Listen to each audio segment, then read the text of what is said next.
a PhD scholar who completed a certificate course in virtual and online teaching, VOLT, from the University of Pennsylvania.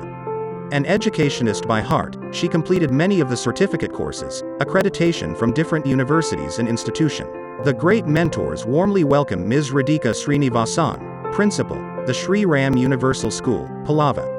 Ms. Radhika completed a certificate course conducted by National Geographic on teaching climate change and certificate course conducted by National Geographic on plastic pollution.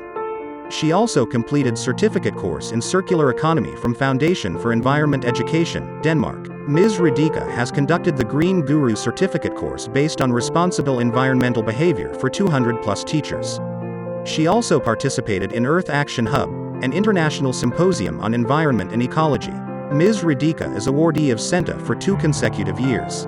She was awarded the Connected Educator Award by Center for Interactive Learning and Collaboration, CILC, USA. Ms. Radhika is member of the panel of evaluators with Center for Environment Education, C, for trainee green teachers. She was leader of Group Study Exchange vocational training team visiting Austria and Bosnia in May to June 2012.